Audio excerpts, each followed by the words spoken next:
Hello, and welcome to Cemetery Stories Capital Connections Edition, Season 4.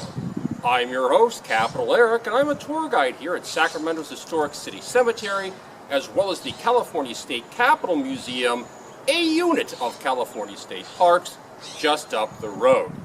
Today I'd like to tell you a little bit about one of our permanent residents here at the cemetery, someone who was connected in life or in death with the state capitol. Follow me.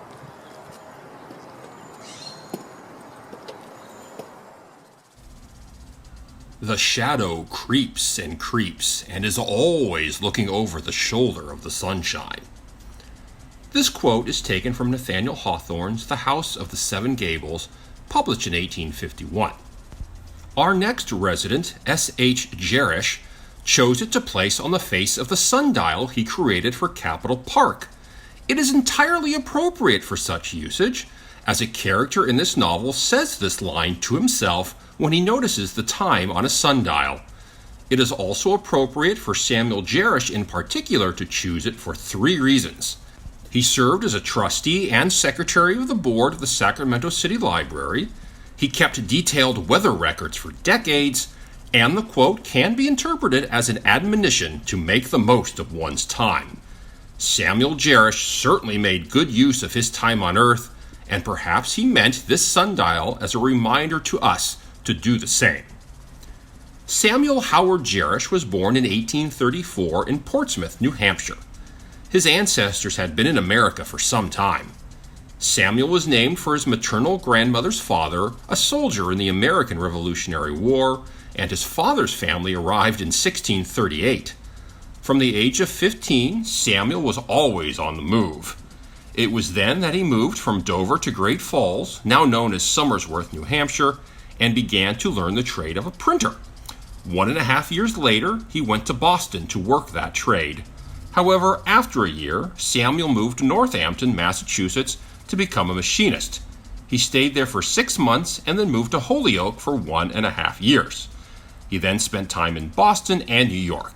His first lengthy employment was at the Connecticut River Railroad repair shops in Northampton, where his brother-in-law was foreman and where Samuel stayed for 7 years before coming to California via Panama in 1860 at the age of 25. For 1.5 years, he worked for a machinist shop in San Francisco. He then was an engineer on the United States dry dock in the Mare Island Navy Yard near Vallejo. After 4 years, he came to the state capitol and worked for the Sacramento Iron Works. In May of 1866, he began a lengthy and successful career at the Central Pacific Shops, later the Southern Pacific, retiring in 1904. Samuel Gerrish didn't just keep busy in his career. He was no slouch when it came to what he accomplished in his private life.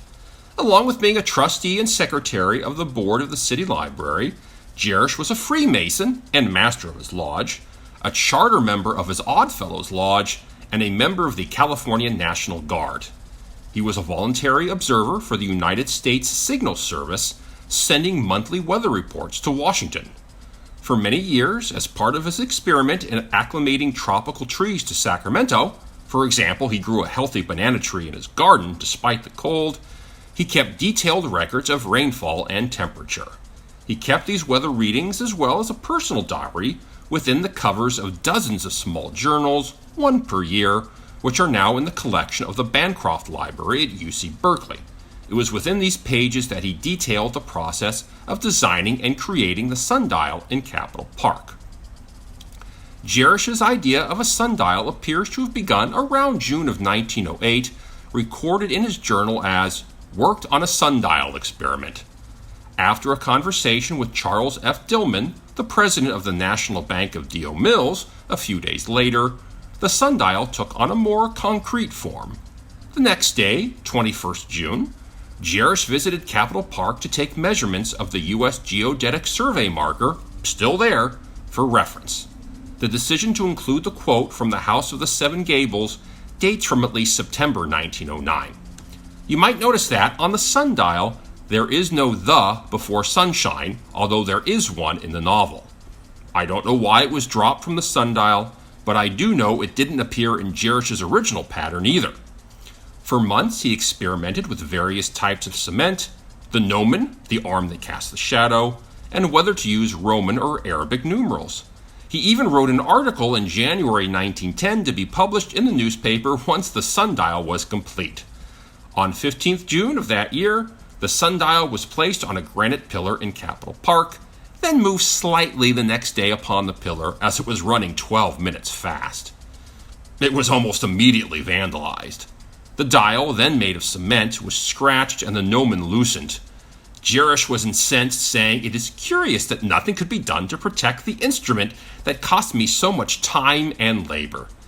Gerrish decided to make a second sundial, this time made out of bronze, and Charles Dillman, who was buried in City Cemetery, agreed to pay for the work.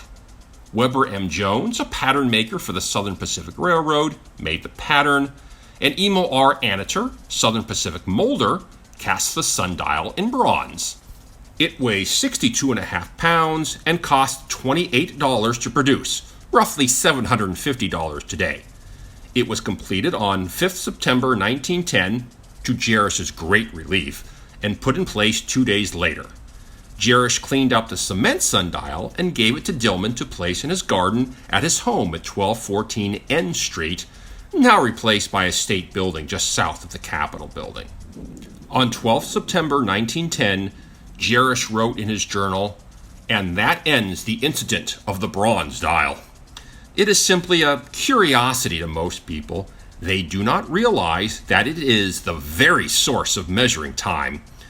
But we all do many acts that are not appreciated, but criticized by those who could not possibly produce the article. 2 years later, Samuel Howard Gerrish ran out of time, passing away on 7th of August 1912, survived by his wife and 4 children. He was buried here in Masonic Lawn Cemetery, then part of Sacramento's historic Old City Cemetery. One final thought. If you've walked the paths of Capitol Park, you may have, while standing next to the sundial, contemplated what you've done with your time on Earth. If so, clearly you know what a sundial is, and now you know the source and appropriateness of the quote and the meaning behind the name and the date. But what does Del mean? Delaware? Delegate? Remember how I said that while Gerrish designed the sundial, it was Aniter who cast it?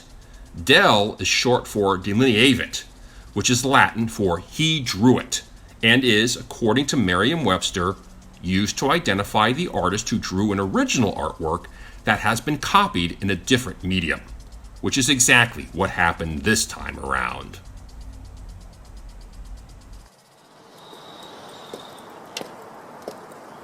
Well, that closes the door on another episode of Cemetery Stories, Capital Connections Edition, Season 4. I'm your host, Capital Eric, and it's been my pleasure telling you a little bit about Sacramento's Historic City Cemetery, as well as the California State Capitol Museum, a unit of California State Parks. Now, while unfortunately the state capitol remains closed to public tours during the pandemic, the cemetery remains open for a solitary stroll or some quiet contemplation. Keep up the social distancing, wash your hands, because it is better to be 6 feet apart than 6 feet under. Hope you enjoyed watching today's episode. Goodbye.